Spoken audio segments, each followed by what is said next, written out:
Live from Southern Colorado's Alert Station, KKTV 11 News starts right now. Good afternoon and thank you for joining us for this special digital edition of 11 News at noon on your Tuesday. I'm Melissa Henry.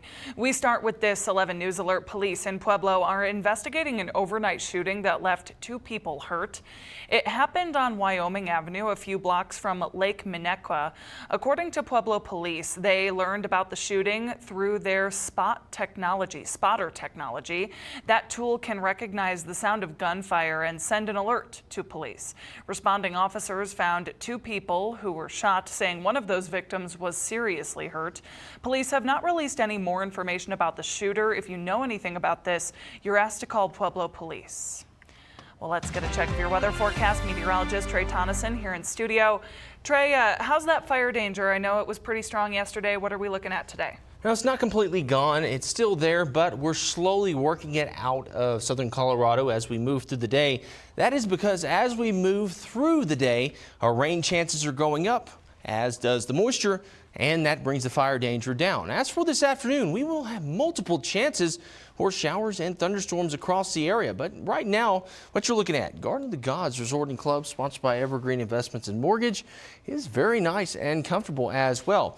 And in fact, what you're going to see across the board here in southern Colorado is a very nice rest of the day. Now, a little bit chilly here, but decently comfortable out there with wind gusts. Still today, around 20 to 25 miles per hour in terms of gust right now. That's why that fire danger is not completely gone, because it's not as dry, but the fire danger is there because of the ongoing winds until we really bring in some more moisture later on today. As for the Pueblo Riverwalk, sponsored by T-Mobile Fiber, how about this? Nice and comfortable 52 degrees. Nice blue skies out there at the moment over in Pueblo. Wind gusts actually calm there, so a wide range of wind gusts across the area. Fire danger not completely gone. Thunderstorms return, but for how long? I'll tell you why coming up. Trey, thanks. More children are enrolled in Universal Preschool across the state of Colorado. This comes ahead of the program's 3rd school year. Thousands of families have signed up for Universal Pre-K since it started back in 2023.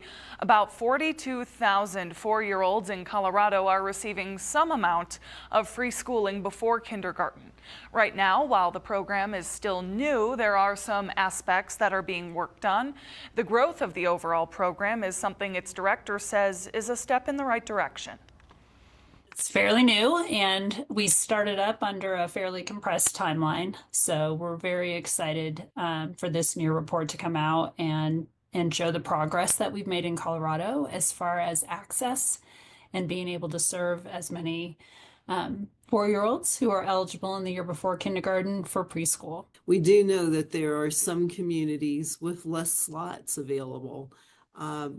This again is a universal program, so any child that applies gets funding from us, but their community might not have the number of seats available.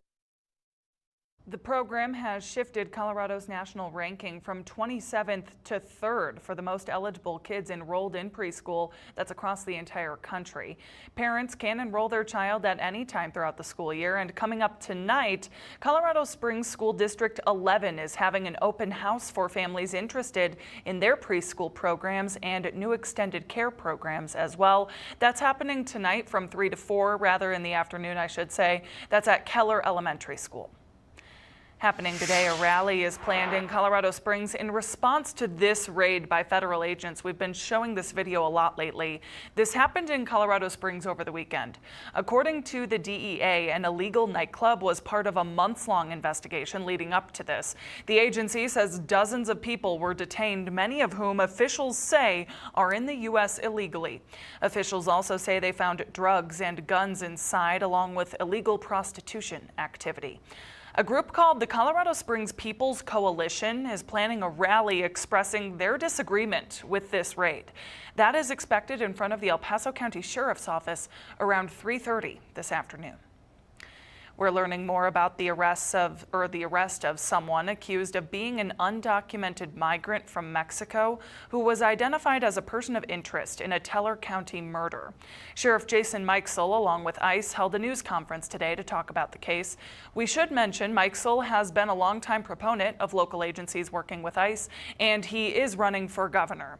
According to ICE, Luis Sanchez Chavez of Mexico was arrested last week and is now in ICE custody. This is tied to the death of Eduardo Castaneda, who was reported missing back in 2023. His body was found along Highway 67 between Divide and Cripple Creek in March of that year. Sheriff Mikesell says his office had trouble finding that man they believe is connected to the death until they reached out to ICE. Tickets are going fast for this year's St. Jude Dream Home giveaway. For just $100 to get your ticket, you could be entered for a chance to win the brand new home in the Banning Lewis Ranch neighborhood. All of the money raised goes straight to St. Jude Children's Research Hospital to help children battling cancer and their families get the care they need, all for free. Here's how you can get your ticket. You can first scan that QR code on the left side of your screen. You could call the 1-800 number, that's 800-379-5217, or you can go to 11cares.com. And if you get your ticket before May 7th, that's just over a week away, you'll also be entered to win a 5-person hot tub courtesy of Hanson Hot Spring Spas. So you can get your tickets soon. They always sell out every year, and you'll have a chance to win all of those prizes, of course, including the house. Trey?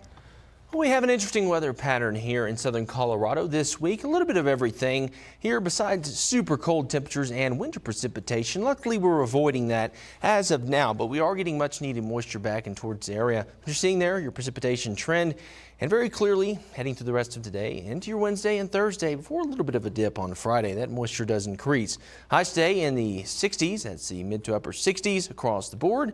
Some areas, maybe Colorado Springs, just on the precipice of the upper 50s and lower 60s as well. As for your hour-by-hour forecast, here's a quick look at it. Showers and thunderstorms possible this afternoon. Luckily, though, wrap up by 11 p.m. to midnight. Into tomorrow morning, it's mostly clear and calm before the similar pattern does take shape. Possibly some upper elevation showers in terms of possible snow, rain mix there.